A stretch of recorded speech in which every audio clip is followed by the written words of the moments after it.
Lors d'un dîner de famille, ma sœur s'est moquée de l'appareil auditif de ma fille. Mon père a dit, ce n'est qu'une blague, détends-toi. Je suis restée silencieuse, mais mon mari, lui, s'est levé. Sans un mot, il leur a montré la porte. Ce qu'ils ont découvert le lendemain matin a tout changé. Dès l'instant où ma fille, Violet, a été diagnostiquée avec une perte auditive modérée à l'âge de 7 ans, j'ai su que nos vies allaient changer de manière que je ne pouvais pas prévoir. Ce que je n'avais jamais imaginé, cependant, c'est à quel point ce petit appareil dans son oreille deviendrait le catalyseur qui révélerait la vraie nature de personne que j'avais connue toute ma vie.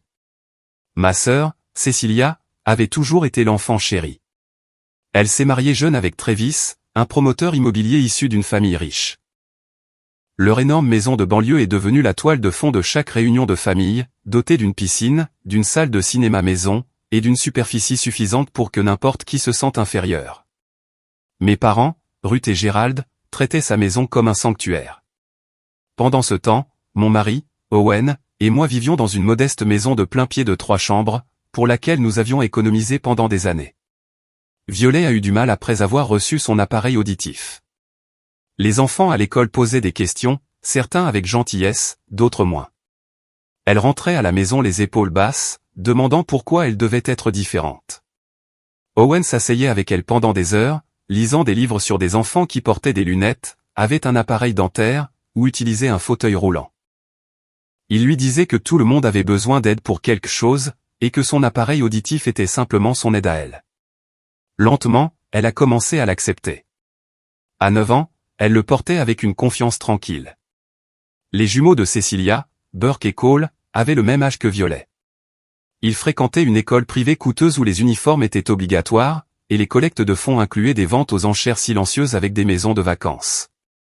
Cecilia ne manquait jamais une occasion de mentionner les résultats aux tests de l'école, les taux d'acceptation dans les universités, les familles influentes dont les enfants étaient assis dans ces salles de classe. Elle me jetait un coup d'œil en disant ces choses, un petit sourire flottant sur ses lèvres.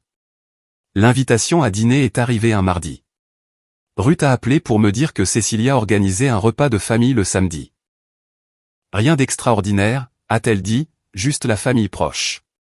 J'ai hésité.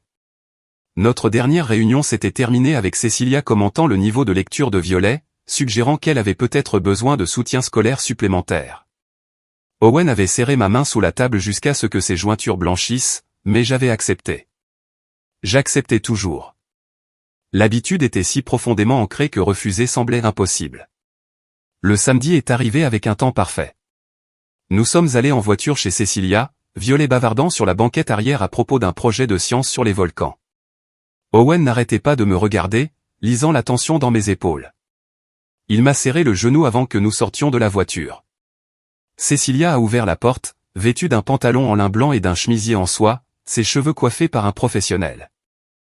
Elle m'a brièvement étreinte, le genre d'étreinte sans contact réel, juste des bises dans l'air près des joues.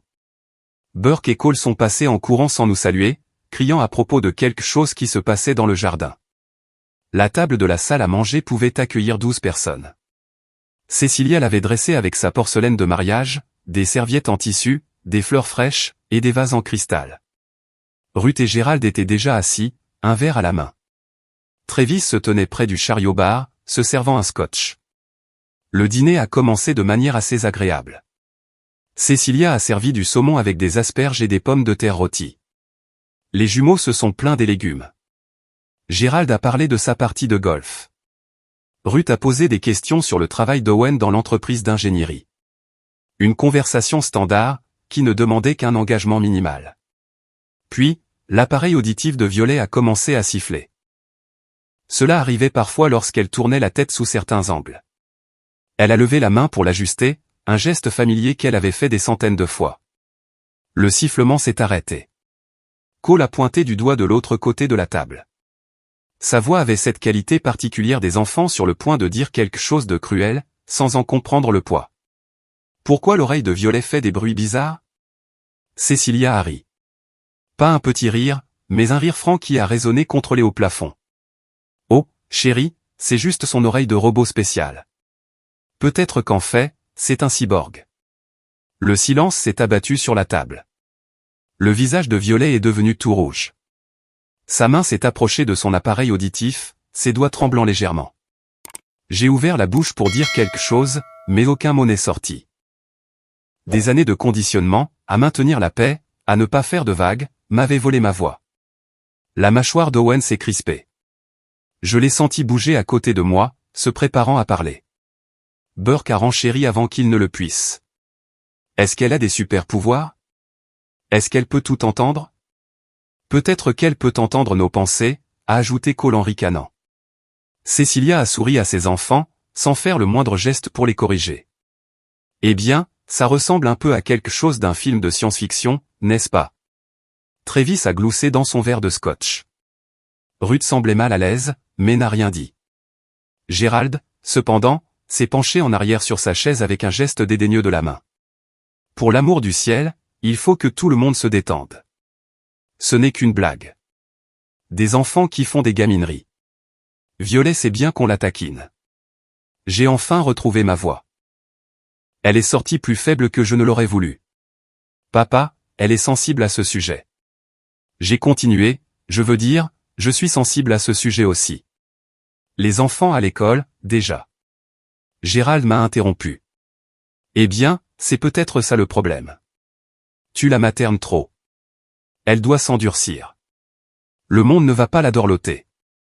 Ruth a légèrement hoché la tête, approuvant sans mots. Cecilia regardait son téléphone, déjà lassée de la conversation. Les jumeaux étaient retournés à leur repas, ce moment déjà oublié pour eux, mais gravé à jamais dans la mémoire de Violet. J'ai regardé ma fille. Les larmes montaient dans ses yeux, menaçant de déborder. Elle essayait si fort d'être courageuse, de ne pas pleurer devant tout le monde. Mon cœur s'est brisé en la regardant mener cette bataille. Owen s'est levé. Le mouvement fut si soudain que sa chaise a raclé bruyamment le parquet. Tout le monde l'a regardé. Son visage était calme, mais je le connaissais assez bien pour voir la fureur, soigneusement contenue sous la surface. « Nous partons » a-t-il dit. Sa voix était stable, calme, égale, mais elle portait une finalité absolue. Cecilia a levé les yeux de son téléphone. « Quoi ? On n'a même pas encore eu le dessert. » Owen l'a ignoré. Il s'est approché de la chaise de Violet et l'a aidé à descendre, sa main douce sur son épaule. Puis il m'a regardé, une question dans les yeux.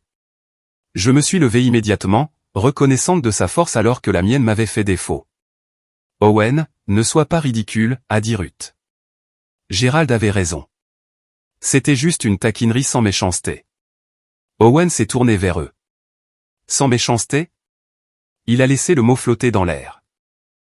Vous allez rester assis là et me dire que se moquer d'une enfant de 9 ans pour son appareil médical est sans méchanceté? Appareil médical, c'est un peu dramatique, a dit Cecilia en levant les yeux au ciel. C'est un appareil auditif. Beaucoup de gens en ont. Alors pourquoi avez-vous pensé qu'il était approprié de vous en moquer, a demandé Owen. Silence. La bouche de Cecilia s'est ouverte, puis s'est refermée. Travis est soudainement devenu très intéressé par son assiette. Le visage de Gérald a rougi. Maintenant, écoute-moi bien, jeune homme. Non. La voix d'Owen a tranché dans la pièce comme une lame. J'ai fini d'écouter. Il a regardé autour de la table. Cela fait des années que je vous regarde traiter ma femme comme si elle était inférieure. Que je vous vois comparer notre fille à ses jumeaux, comme si les enfants étaient des produits à évaluer. Que je vous entends faire des commentaires et des blagues à leurs dépens, en attendant que tout le monde sourie et encaisse. Ruth s'est levée, troublée. Ce n'est pas juste. Nous les aimons toutes les deux de la même manière. Vraiment? Owen l'a regardé. Parce que de mon point de vue, vous avez une fille dont vous traitez la maison comme un palais, et dont les enfants ne peuvent rien faire de mal. Et vous avez une autre fille, à qui vous avez appris à s'excuser de prendre de la place. J'ai senti les mots me frapper en pleine poitrine. Il avait raison. Tu es complètement irrationnel, a dit Cecilia, pour une stupide blague. Owen s'est dirigé vers Violet et a pris sa veste sur le dossier de sa chaise. Viens, ma chérie. On rentre à la maison. Je les ai suivis vers la porte, mes jambes bougeant comme des automates. Derrière nous, Gérald bredouillait sur le manque de respect. Ruth essayait d'arranger les choses avec ses phrases apaisantes habituelles.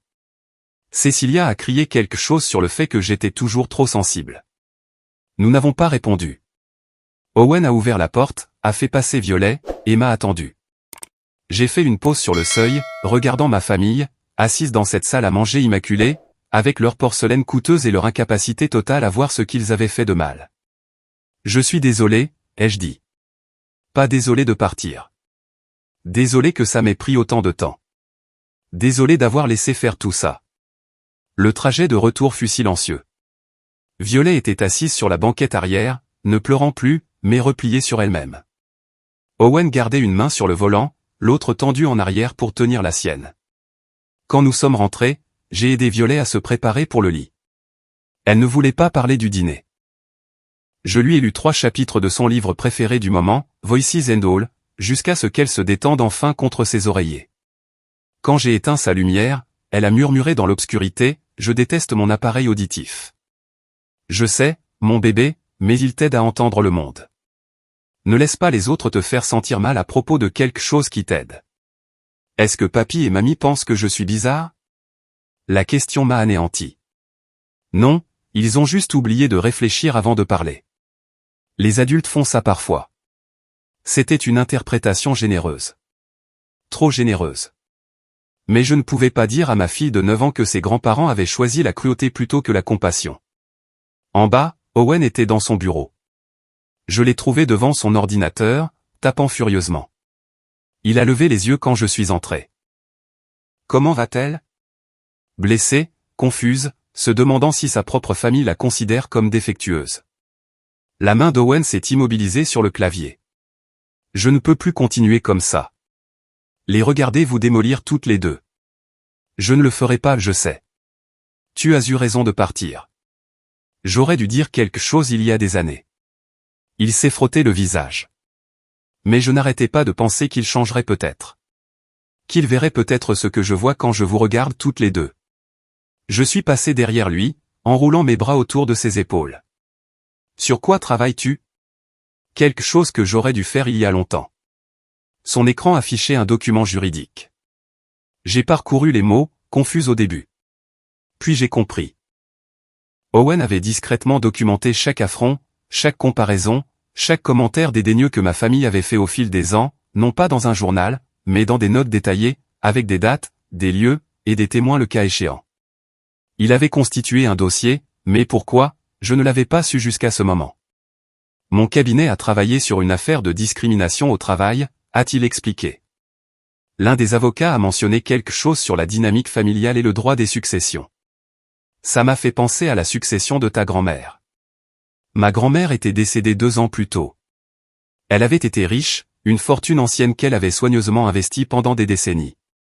Son testament laissait tout à diviser entre ses petits-enfants lorsqu'ils auraient 25 ans. Violet n'atteindrait pas cet âge avant 16 ans. Burke et Cole non plus. Tes parents sont les exécuteurs testamentaires, a continué Owen.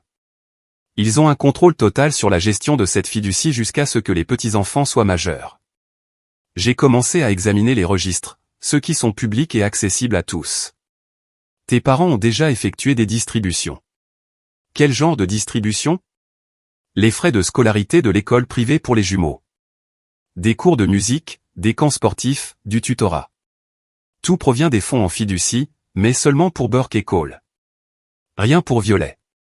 J'ai fixé l'écran. Ça ne peut pas être légal. Ça ne l'est pas. Le testament précisait un traitement égal. Toute dépense tirée d'une fiducie devait être compensée dans les autres, ou devait être documentée comme un prêt sur l'héritage futur de cet enfant. Tes parents ont discrètement détourné de l'argent vers les enfants de Cecilia, tout en laissant la fiducie de Violet intacte, pensant probablement que personne ne le remarquerait avant des années. On parle de combien, sur les 2 dernières années? Près de 80 000 €. Le chiffre m'a frappé comme un coup. 80 000 € dépensés pour les enfants de ma sœur, ai-je dit, pendant que Violet n'a rien eu, a terminé Owen doucement. Non pas que nous n'ayons pas eu besoin d'aide avec les factures médicales ou les coûts de thérapie pour la perte auditive de Violet, mais parce qu'il n'avait jamais offert. Il n'avait même jamais mentionné que l'argent de la fiducie pouvait être utilisé de cette manière. Qu'est-ce qu'on fait, ai-je demandé. Lundi matin, j'apporte ça à Richard Chen. C'est le meilleur avocat en droit des successions de l'État. Nous allons déposer une plainte officielle auprès du tribunal des successions, demander un audit, et demander la révocation de tes parents en tant qu'exécuteur testamentaire. Ils ne me le pardonneront jamais. Owen s'est tourné sur sa chaise pour me faire face. As-tu besoin de leur pardon pour protéger l'avenir de notre fille? Je n'ai pas répondu. La vérité était compliquée, entremêlée de décennies de conditionnement et d'un espoir désespéré d'enfant que peut-être, si j'étais assez bien, assez docile, je serais enfin assez. Cette nuit-là, je n'ai pas pu dormir.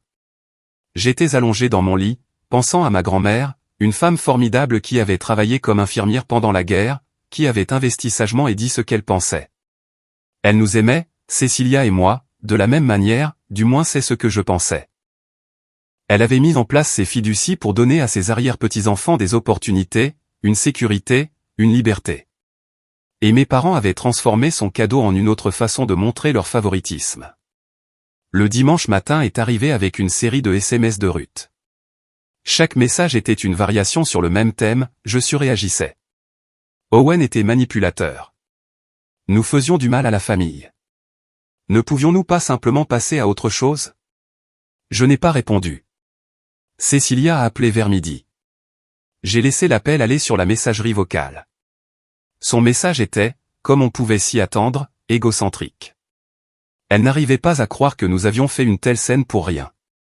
Les jumeaux étaient contrariés que Violet soit partie.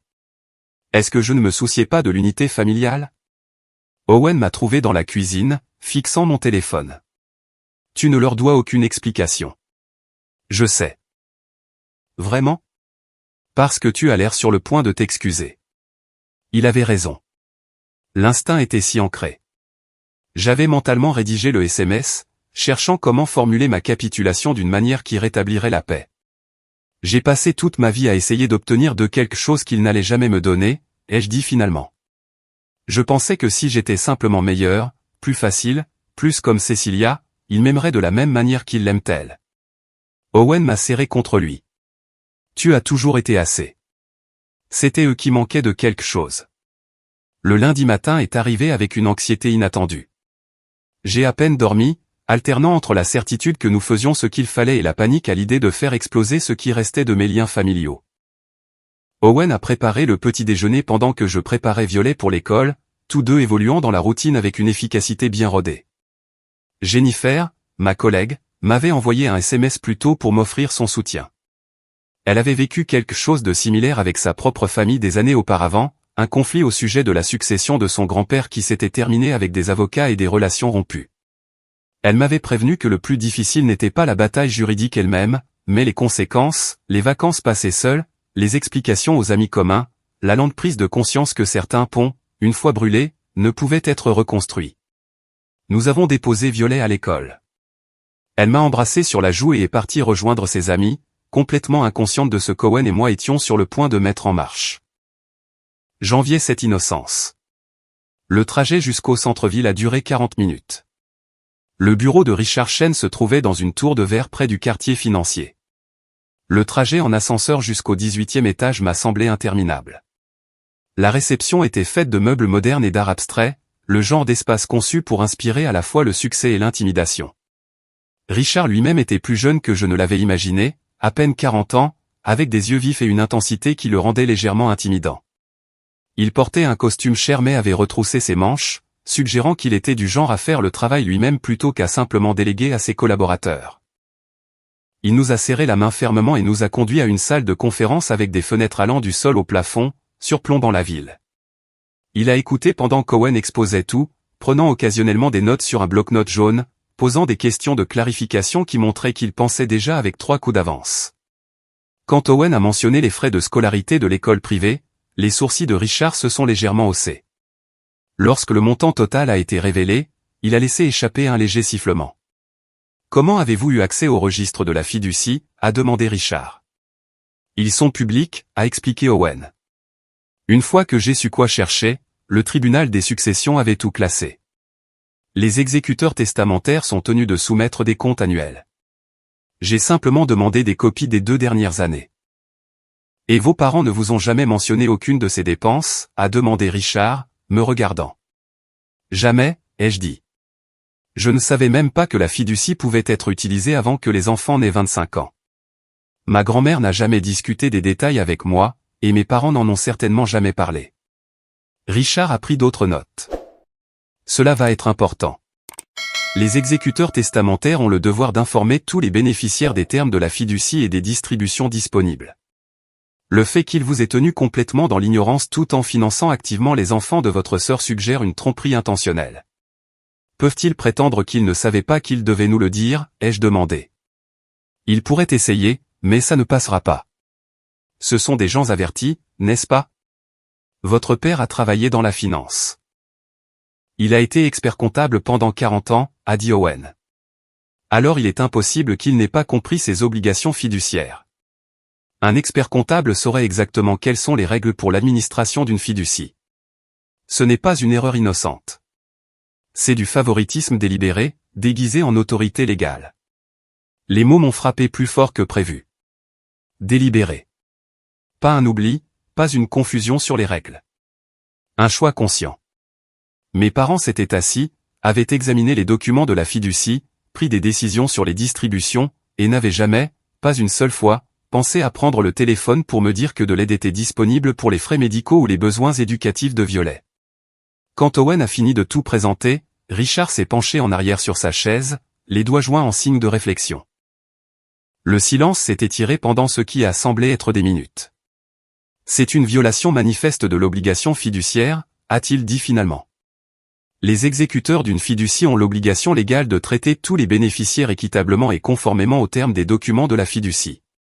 Ce que vos parents ont fait n'est pas seulement contraire à l'éthique, mais c'est illégal. Que se passe-t-il maintenant, ai-je demandé. Nous déposons une requête auprès du tribunal des successions. Nous demanderons une audience d'urgence étant donné la nature continue de la violation. Nous demanderons un audit jury comptable complet des 3 comptes de fiducie et la révocation immédiate de vos parents en tant qu'exécuteurs. Le tribunal nommera probablement un fiduciaire professionnel, a-t-il continué, probablement une banque ou une société de fiducie, pour gérer les fonds à l'avenir.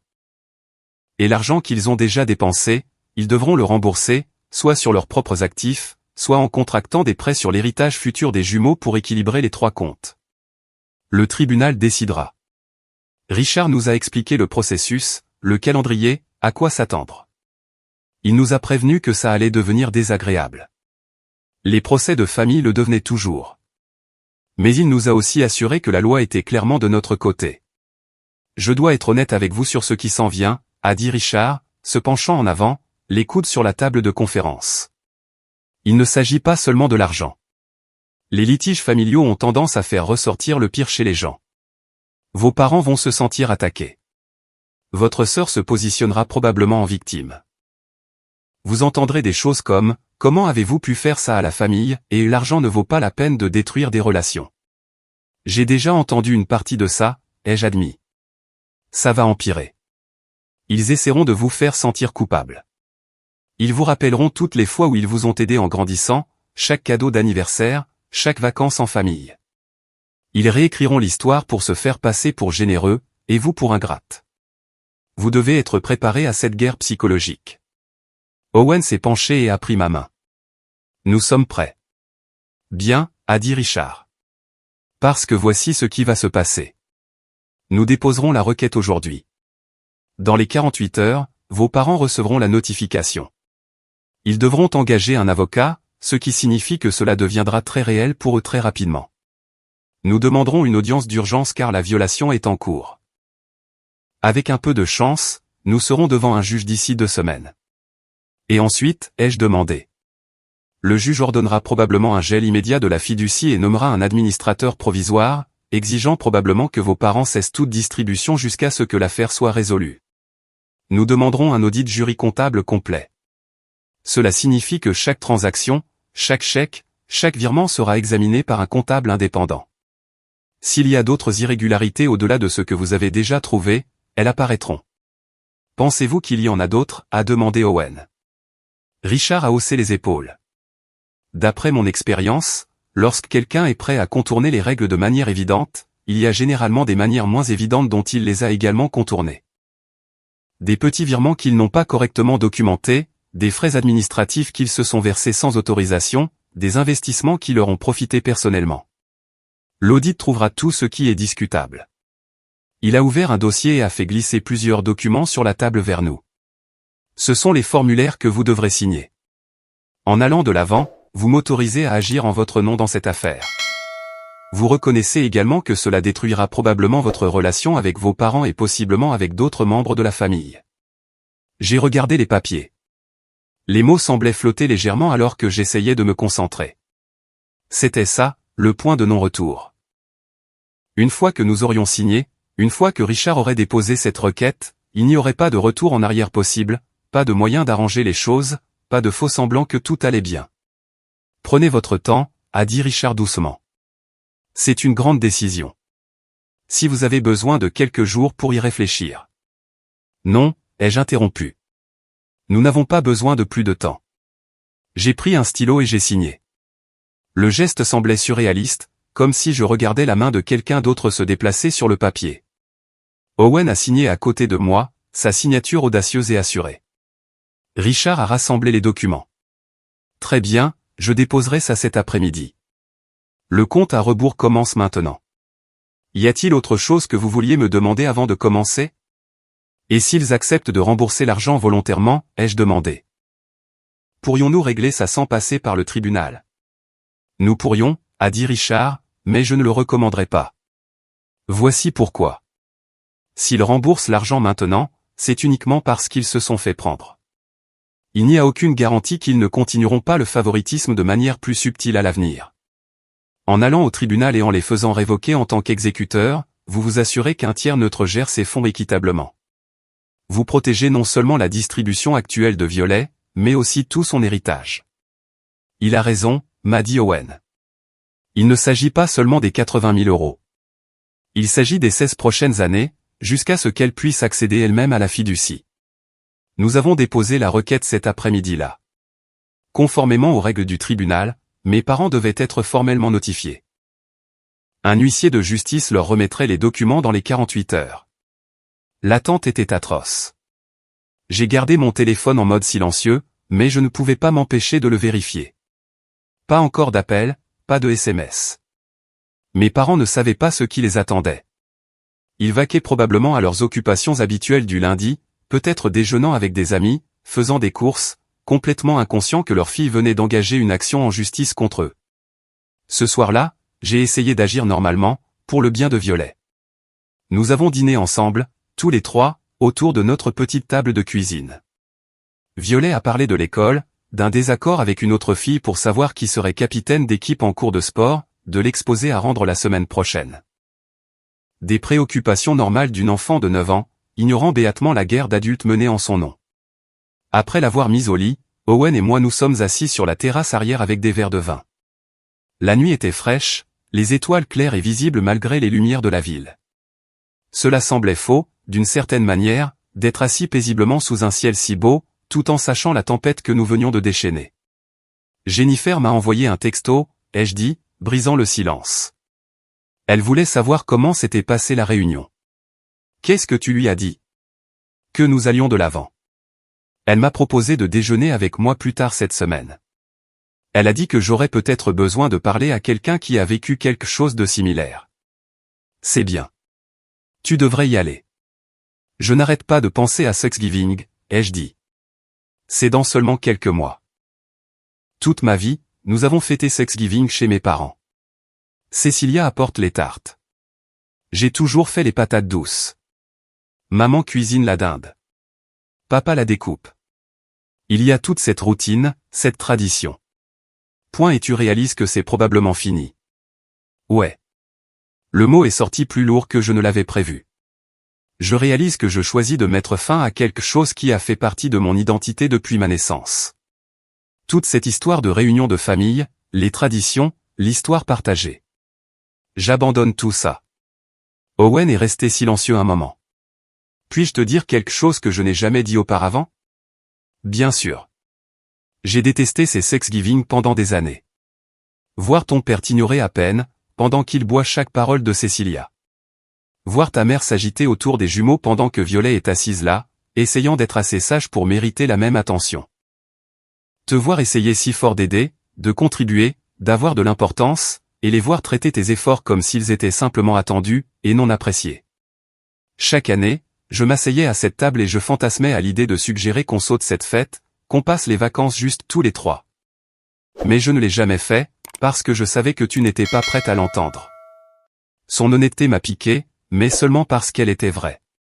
Pourquoi n'as-tu rien dit? Parce que tu devais y arriver par toi-même. Si je t'avais éloigné d'eux avant que tu ne sois prête, tu m'en aurais voulu. Tu devais le voir clairement, par tes propres moyens. Le mardi soir, mon téléphone a explosé. Ruth a appelé 17 fois. Gérald a laissé des messages vocaux qui ont commencé par de la colère et se sont terminés en hurlements. Cécilia a envoyé un flot de SMS m'accusant de détruire la famille pour de l'argent, d'être avide, de manipuler Owen pour qu'il fasse ça. J'ai éteint mon téléphone.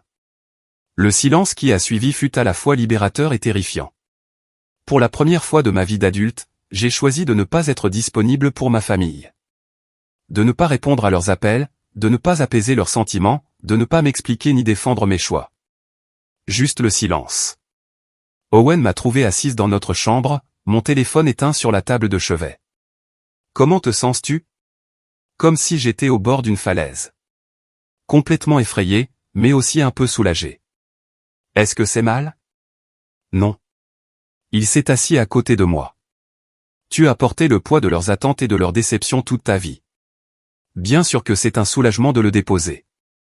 Le mercredi matin a apporté d'autres messages. Ceux-ci sont apparus sur le téléphone d'Owen, puisque le mien était toujours éteint. Sa mère, Sharon, avait d'une manière ou d'une autre entendu parler du procès, probablement par Paula, qu'il avait probablement appris de Ruth. Le SMS de Sharon était sympathique, mais inquiet. Était-ce vraiment nécessaire? Ne pouvions-nous pas régler ça en privé? Elle s'inquiétait de l'impact que cela aurait sur Violet. Owen m'a montré le message. Veux-tu que je réponde? Dis-lui la vérité. Que nous avons essayé de régler ça en privé pendant des années. Que régler ça en privé signifie que j'avale ma peine et que je prétends que tout va bien, pendant que ma fille est traitée comme une petite fille de seconde zone. Dis-lui que nous protégeons Violet, pas que nous lui faisons du mal. Il a tapé une réponse dans ce sens. En quelques minutes, Sharon a répondu. Elle comprenait. Elle nous soutenait, et si nous avions besoin de quoi que ce soit, elle était là. C'était une expression de solidarité si simple, si différente de ce que j'avais été habitué à attendre des conflits familiaux, que j'ai failli pleurer. Le mercredi matin, l'huissier a confirmé la remise. Mes parents avaient reçu la notification à leur domicile. Une audience d'urgence était prévue pour le lundi suivant. Le jeudi, Ruth s'est présentée chez nous. Je l'ai regardée par la fenêtre monter l'allée, son visage tiré et plus vieux que dans mon souvenir. Owen a ouvert la porte. Je dois parler à ma fille, a dit Ruth. Elle ne veut pas te parler, a répondu Owen. Je suis sa mère. Vous êtes la femme qui lui a appris qu'elle comptait moins que sa sœur. Vous êtes la femme qui est restée assise pendant qu'on se moquait de votre petite fille et qui n'a rien dit. Vous êtes la femme qui l'a volée. Alors non, être sa mère ne vous donne aucun droit ici. Le visage de Ruth s'est décomposé. S'il te plaît, laisse-moi expliquer. Expliquez-vous au juge lundi. Il a fermé la porte. Ruth est restée sur notre porche pendant 5 minutes avant de finalement partir. Je l'ai regardée marcher jusqu'à sa voiture, les épaules secouées de sanglots, et je n'ai rien ressenti. La partie de moi qui aurait couru après elle, se serait excusée, aurait apaisé ses sentiments, s'était finalement brisée. Le week-end s'est écoulé dans un étrange entre-deux. Violet avait un match de football le samedi. Nous étions assis dans les gradins avec d'autres parents, applaudissant et encourageant, participant à la normalité des activités d'enfance de banlieue, tout en sachant que le lundi ferait exploser toute paix familiale restante. Plusieurs fois, je me suis surprise à scruter la foule, m'attendant à moitié à voir mes parents ou Cécilia, bien qu'ils n'aient jamais assisté au match de Violet auparavant. Pourquoi commencerait-il maintenant? Le samedi soir, Owen a suggéré que nous sortions dîner, juste tous les deux. Sa mère est venue garder Violet. Nous sommes allés dans un petit restaurant italien où nous étions allés pour notre premier anniversaire, un endroit calme avec un éclairage tamisé et des bougies sur les tables. Essaies-tu de recréer le début de notre relation, les jeux taquinés alors que nous nous asseyions? J'essaie de te rappeler que nous avions une vie avant que le drame de ta famille ne consume tout, a-t-il dit. Et nous aurons une vie après que tout cela sera résolu. Le serveur a apporté les menus et a récité les plats du jour. Nous avons commandé du vin et des hors-d'œuvre, tombant dans une conversation confortable sur le travail, sur l'année scolaire de Violet, sur le voyage que nous voulions faire l'été prochain. Des sujets normaux, des sujets de couples mariés, rien à voir avec des procès ou des parents avec qui on est en froid. Mais à mi-chemin du plat principal, j'ai posé ma fourchette. Puis-je te demander quelque chose? Toujours. Penses-tu que je fais ça pour les bonnes raisons, ou suis-je simplement en colère et en train de me déchaîner? Owen a sérieusement réfléchi à la question. Je pense que tu fais ça parce que c'est le seul langage qu'ils comprennent. Tu as essayé de leur parler. Tu as essayé d'être patiente et arrangeante. Tu as essayé de fixer des limites. Rien de tout cela n'a fonctionné, parce qu'ils ne te respectent pas assez pour écouter. L'argent et les conséquences juridiques, ça, ils le comprennent. Mais est-ce que j'enseigne la mauvaise leçon à Violet, ai-je demandé. Que lorsque la famille te blesse, tu la poursuis en justice? Tu lui apprends qu'elle a de la valeur. Que lorsque les gens la traitent mal, même la famille, il y a des conséquences. Qu'elle n'a pas à accepter les mauvais traitements simplement parce qu'ils viennent de quelqu'un de sa famille. Ce sont exactement les leçons qu'elle a besoin d'apprendre. Le serveur a débarrassé nos assiettes et a apporté les menus des desserts. Nous avons partagé un tiramisu, la douceur presque excessive après la conversation pesante. Quand nous sommes rentrés, Sharon nous a rapporté que Violet s'était endormie facilement, excitée à l'idée de nous montrer un dessin qu'elle avait fait de notre famille, nous trois, debout devant notre maison, nous tenant la main. Pas de grands-parents, pas d'oncles et de tantes, pas de cousins. Juste nous. Le dimanche a apporté une lettre de Cecilia. Elle avait dû l'envoyer en livraison express car elle est arrivée tôt, une grande enveloppe avec son adresse de retour en lettres gaufrées. Owen me l'a apportée alors que j'étais assise dans la cuisine. Je l'ai ouverte. 3 pages, écrites à la main, dans sa parfaite écriture cursive. La lettre était un chef-d'œuvre de manipulation. Elle reconnaissait que la blague sur Violet avait peut-être été de mauvais goût, mais que je comprenais sûrement qu'elle n'avait pas voulu faire de mal. Elle parlait de tous les efforts qu'elle faisait pour organiser les réunions de famille, pour garder tout le monde uni, pour maintenir les traditions. Elle m'a rappelé notre enfance, comment elle m'avait toujours protégé, m'avait défendu contre les brutes à l'école, m'avait aidé avec mes devoirs. Elle disait qu'elle ne pouvait pas comprendre comment je pouvais jeter notre relation par-dessus bord pour de l'argent, surtout quand papa et maman n'avaient fait qu'essayer de l'aider pendant des moments difficiles. L'entreprise de Travis avait eu des difficultés l'année dernière, écrivait-elle, ils avaient presque tout perdu. Nos parents étaient intervenus pour aider avec les dépenses des jumeaux afin que Burke et Cole n'aient pas à changer d'école, n'aient pas à perdre leurs amis, n'aient pas à souffrir des erreurs financières de leurs parents. La lettre se terminait par un plaidoyer, laisse tomber les avocats. Retire la plainte. Réglons ça en famille. Je l'ai lu 2 fois. La première fois, j'ai senti cette vieille attraction familière, la culpabilité, l'envie de faire la paix. La deuxième fois, j'ai remarqué ce qu'elle ne disait pas. Pas de véritables excuses pour s'être moquée de Violet. Pas de reconnaissance que le détournement du fonds en fiducie était mal. Pas de reconnaissance des années de favoritisme et de mépris. Juste des excuses, des justifications, de la manipulation émotionnelle déguisée en préoccupation fraternelle. Puis je l'ai tendue à Owen. Il l'a parcourue rapidement. Elle est douée, a-t-il dit. Je dois le lui accorder. Elle est désespérée. Est-ce que tu hésites? J'y ai pensé, honnêtement. L'ancienne version de moi-même aurait lu ces mots et aurait ressenti la culpabilité familière, le besoin ancré de réparer les choses, de sacrifier mes propres besoins pour la paix familiale. Non, ai-je dit. Je n'hésite pas. Le dimanche après-midi, Jennifer est passée. Elle m'avait envoyé un SMS plus tôt, proposant d'apporter du café et un soutien moral. Nous nous sommes assises sur la terrasse arrière pendant que Violet jouait dans le jardin, son ballon de football rebondissant contre la clôture alors qu'elle s'entraînait à tirer. « Comment tiens-tu le coup ?» a demandé Jennifer. « Je ne suis pas encore sûre, ai-je dit. Redemande-moi après-demain. » Elle a souri. Je me souviens de ce sentiment. La nuit avant mon audience, je n'ai pas pu dormir, a-t-elle continué. Je n'arrêtais pas de penser à chaque Noël en famille, à chaque fête d'anniversaire, me demandant si je serais un jour invité à une autre, me demandant si j'avais fait une terrible erreur. L'as-tu fait? Non. La meilleure décision que j'ai jamais prise. Mon grand-père voulait que nous ayons des héritages égaux.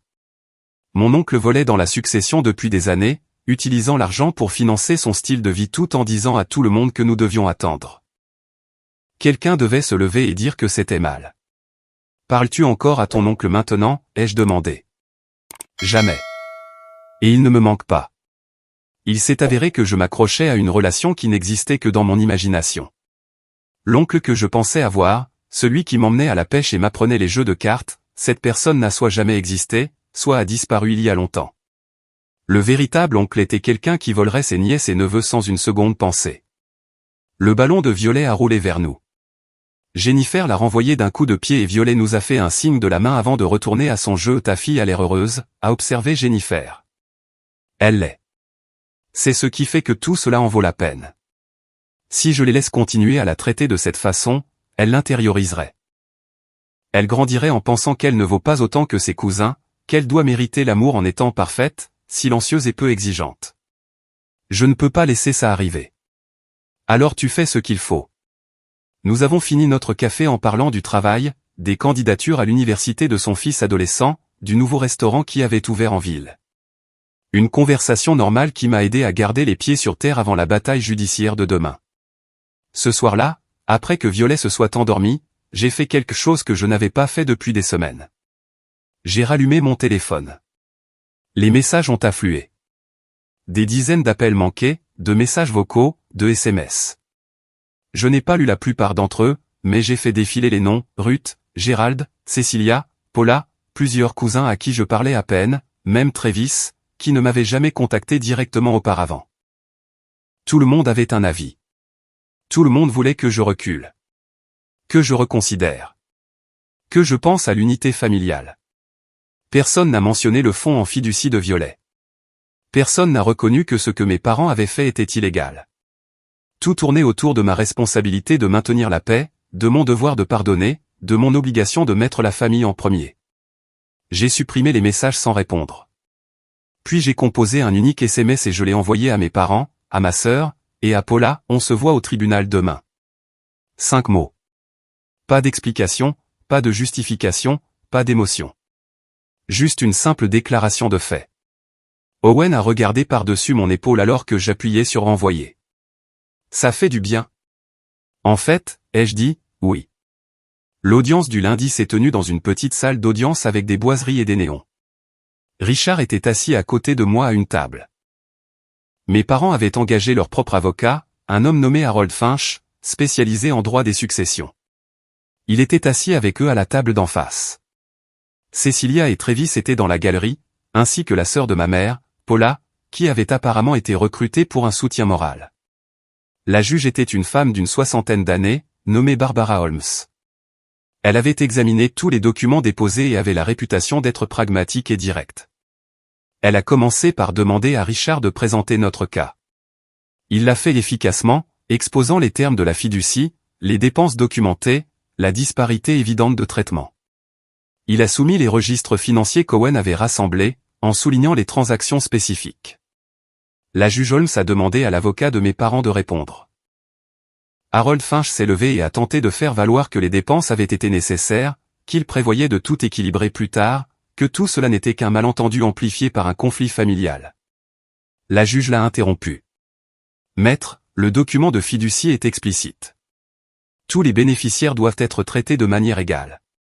A-t-on proposé à Violet des frais de scolarité pour une école privée? Finch a hésité. Non, votre honneur. Pourquoi pas? Lui a-t-on proposé des cours de musique, des camps sportifs, ou l'un des autres avantages offerts à ses cousins? Non. Ses parents ont-ils été informés que de telles distributions étaient disponibles? Non, votre honneur. Les exécuteurs ont une obligation formelle d'informer tous les bénéficiaires des ressources disponibles. Vos clients l'ont-ils fait? Ils ne l'ont pas fait, votre honneur. La juge Holmes a regardé mes parents. M. Et Madame Partwell, contestez-vous les faits tels que présentés, à savoir que vous avez distribué environ 80 000 € des fiducies des jumeaux tout en laissant intacte la fiducie de votre autre petite fille? Gérald a commencé à parler, mais son avocat a posé une main sur son bras. Nous reconnaissons les distributions, votre honneur. Et reconnaissez-vous que vous n'avez pas informé les parents de Violet de la possibilité d'utiliser les fonds de la fiducie pour son éducation et autres dépenses? Le visage de mon père était rouge. Ruth pleurait silencieusement. Oui, votre honneur. La juge a pris des notes. J'ordonne un audit jury comptable immédiat des 3 comptes de fiducie. Je vous révoque tous les 2 en tant qu'exécuteurs, avec effet immédiat. La First National Bank prendra en charge la gestion des fiducies en attendant l'achèvement de l'audit. Une fois que nous aurons une comptabilité complète, je déterminerai les recours appropriés pour équilibrer les comptes. Vous serez responsable de tout manque à gagner. Elle a regardé Richard. Rédigez l'ordonnance. Je la signerai aujourd'hui. Puis elle m'a regardé. Mademoiselle Hartwell, je suis désolé que vous ayez eu à traverser cela. L'administration d'une fiducie est une responsabilité sérieuse.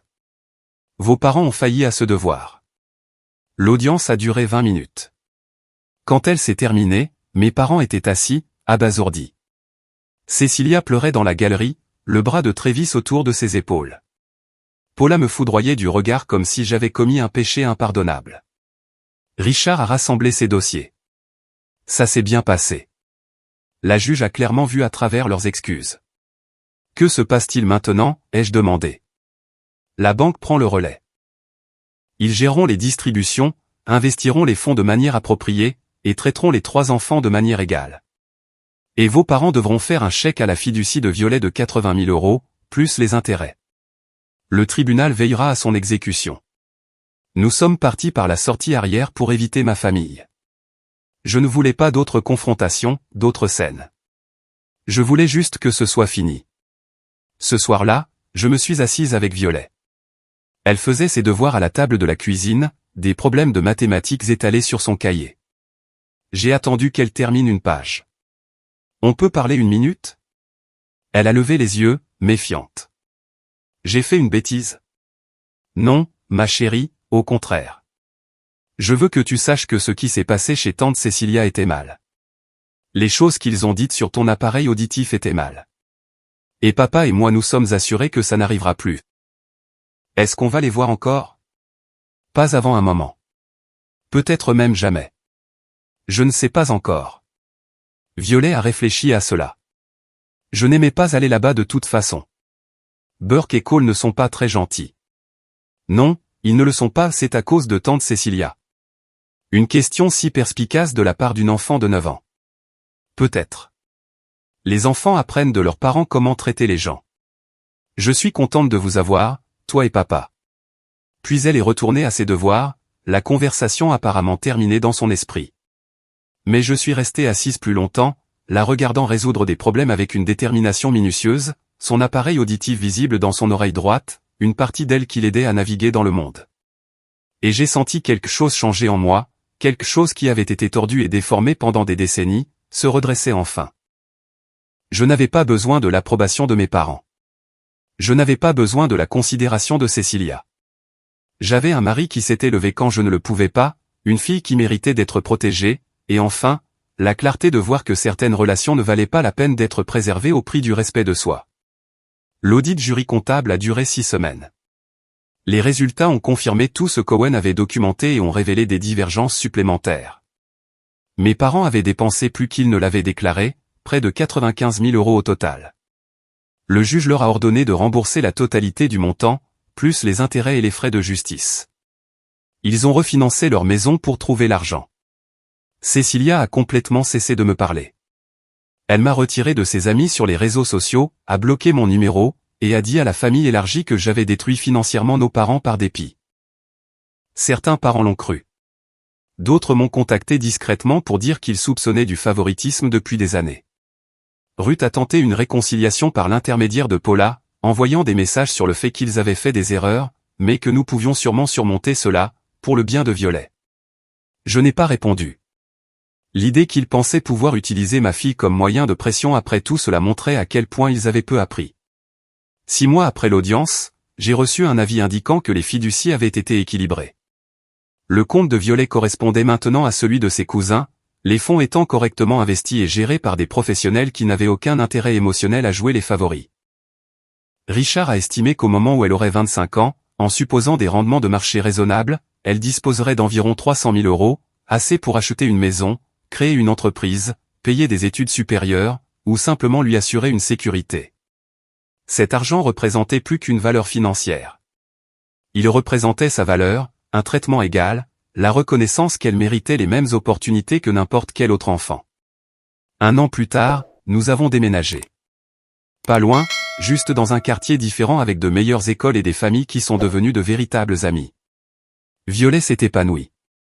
Son audition s'est stabilisée grâce à de bons soins médicaux. Elle a rejoint l'orchestre de l'école, a joué du violon dans des concerts, et s'est fait des amis qui l'acceptaient complètement. Owen a été promu ingénieur principal. J'ai lancé une entreprise depuis la maison, du design graphique en freelance qui était un passe-temps mais qui est devenu rentable. Nous avons construit une vie qui n'incluait pas ma famille d'origine, et nous avons découvert qu'il ne nous manquait pas. Parfois, je repensais à ce dîner, au fait d'être resté assise en silence pendant qu'on se moquait de ma fille, aux années que j'avais passées à essayer de mériter l'amour de gens qui avaient déjà décidé que j'étais inférieur, à quel point j'étais passé près d'enseigner à Violet cette même leçon douloureuse, qu'elle devait se faire toute petite pour préserver la paix. Owen m'avait offert le plus grand des cadeaux ce soir-là. Il m'avait montré qu'il était possible de partir, que protéger les gens qu'on aime importait plus que de préserver des relations brisées, que parfois le bon choix ressemblait à fermer une porte et ne jamais regarder en arrière. 2 ans après le procès, j'ai reçu une lettre de Gérald.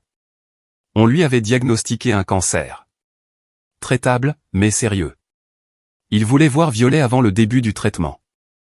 Il voulait s'excuser, faire amende honorable, être un grand-père. J'ai lu la lettre 3 fois.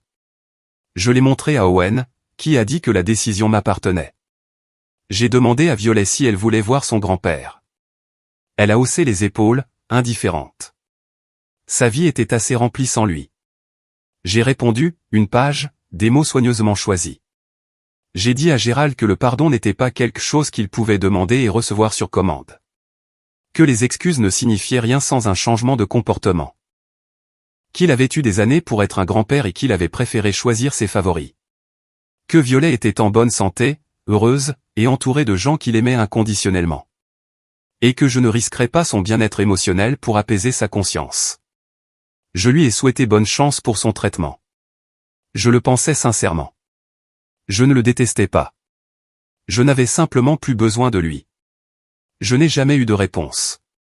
Ruth a appelé une fois, en pleurant, disant que j'étais cruel. J'ai raccroché. Violet a eu 11 ans. Nous avons organisé une fête dans un centre scientifique local. 20 enfants sont venus, y compris sa meilleure amie, Marissa, qui portait aussi un appareil auditif et qui avait appris à Violet qu'être différente, c'était simplement être soi-même. Ils ont fait des expériences avec de la glace sèche et ont construit des fusées. Violet a ri si fort qu'elle a reniflé, complètement sans gêne, complètement libre.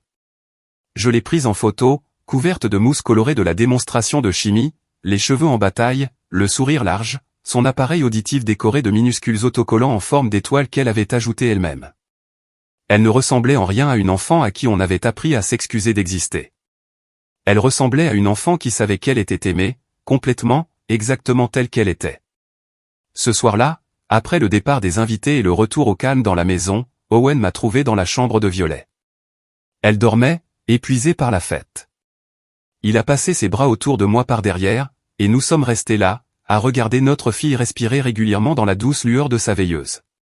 Des regrets, a-t-il murmuré. J'y ai pensé.